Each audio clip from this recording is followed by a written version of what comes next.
যে শুরু হয়েছে 29 তারিখ।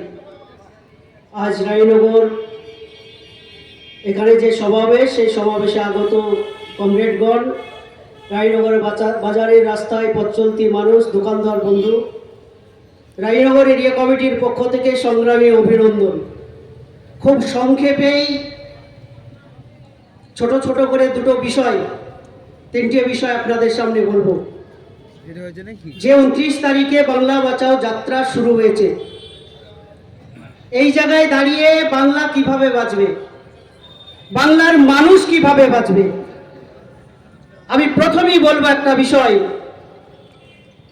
যে এখানে যতগুলো লোক বসে আছেন, আমাদের আহ্বান ছিল যে মোটরসাইকেলে আমাদের বাংলা বাঁচাও যাত্রা যে মূল গাড়ি সেটা এখনো পৌঁছায়নি, কিছুটা বিলম্ব হচ্ছে ঠিকই তাদের দুপুরের ব্যবস্থাপনার জন্য, তারা এসে পৌঁছাবে। কিন্তু এখানে যারা আসলেন তারা কিসে এসেছেন? টোটোতে আর মোটরসাইকেল।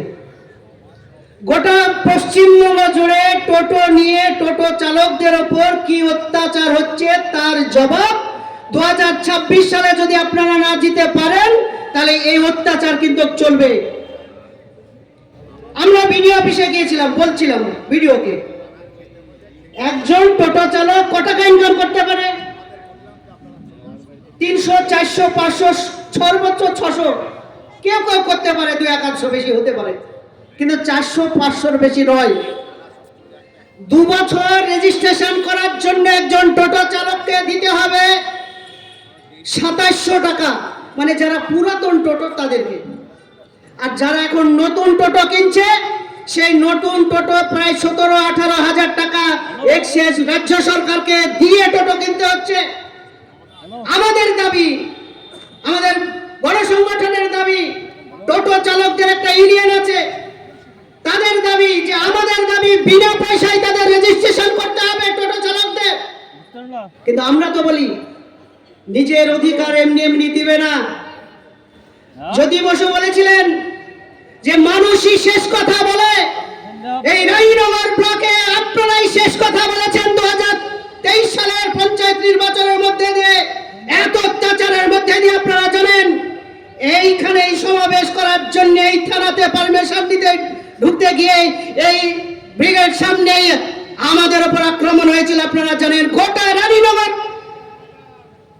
একেবারে অত্যাচারিত হয়েছিলেন, তার জবাব কিন্তু আপনারা দিয়েছেন। গোটা পশ্চিমবঙ্গে 1 কোটি টোটো চালক আছে, তারা যদি ঐক্যবদ্ধ হয়ে রাস্তায় না নামেন আপনার অধিকারকে প্রতিষ্ঠিত করবে না। আর আমরা বলছি, আমরা আপনাদের নেতৃত্বে আপনাদের সামনের সারিতে দাঁড়িয়ে আমরা বলতে চাই যে আপনারা রাস্তায় নামুক, আমরা নেতৃত্বে আপনাদের সামনে দাঁড়িয়ে থাকবো। আপনাদের টোটো চালকদের যে রেজিস্ট্রেশন বিনা পয়সায় করতে হবে, এই দাবি আমাদের আছে। যদি আপনারা রাস্তায় না নামেন, এই সময়কালের মধ্যে শামশেরগঞ্জ দেখেছেন, ভবালগুল্লাই দেখেছেন, হাজার হাজার টোটো রাস্তায় নেমে রাস্তা অবরোধ করে দিয়েছে। আপনারা যদি এই কাজ না করতে পারেন তাহলে আপনার অধিকার প্রতিষ্ঠিত হবে না। আর আপনারা অধিকার প্রতিষ্ঠিত করতে হলে আগামী 26 নির্বাচনে বামপন্থীদের আনতে হবে।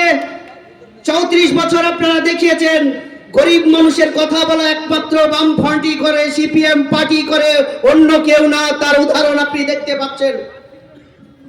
দ্বিতীয় কথাটা, এই এলাকায় যা আছেন জানেন যে ওয়াকফ সম্পত্তি নিয়ে আপনারা বলবো, খুব সংক্ষিপ্ত ভাবে আপনাদের খালি জানাতে চাই, আপনারা প্রশ্ন করবেন তৃণমূলকে।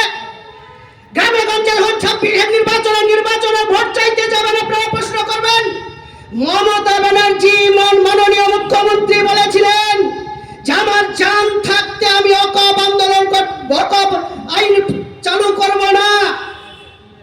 তার জন্য হাজার হাজার মুসলমান ওয়াকফ আন্দোলন রাস্তায় নেমেছিলেন। তিনি বলেছিলেন যেখানে আন্দোলন হবে না, দিল্লিতে গিয়ে আন্দোলন করবেন। আর এই ওয়াকফ আইন চালু হয়ে গেছে। যারা মসজিদ, মাদ্রাসা, গোরস্থানের সেক্রেটারি, সভাপতি, দায়িত্বপ্রাপ্ত যারা আছেন তাদেরকে জিজ্ঞাসা করেন, অলরেডি চিঠি চলে এসেছে। তারা বিভিন্ন ভাবে, আর 1 নম্বর খতিয়ান, মানে 1 নম্বর খতিয়ান এই সম্পদ লোড করতে বলছে। এক নম্বর সম্পদ মানে সেই জমি খাস হয়ে গেল, সরকারের খাস জমি, রাষ্ট্রপতির জমি হয়ে গেল। তা আপনারা আপনার দান করা জমি, আপনার পকেটের পয়সা দিয়ে কিনা জমি আপনার গোরস্থানের জন্য ব্যবহার করছেন, আপনি মসজিদের জন্য ব্যবহার করছেন, আপনি মাদ্রাসা করেছেন, আর সেই জমি খাস হবে তখন আপনাকে গোরস্থানে আপনাকে মাটি দিতে গেলে সরকারি অনুমোদন নিতে হবে।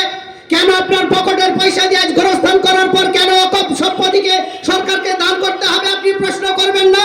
আর আপনি মমতা ব্যানার্জির চেলা চামুন্ডাদের বলবেন যে আপনারা তো বলেছিলেন দিল্লিতে আন্দোলন করতে, তো দিল্লিতে নির্বাচন করেন আর ভোট 26-এর ভোট দিল্লিতে চাইতে বলবেন, পশ্চিমবঙ্গ নয়।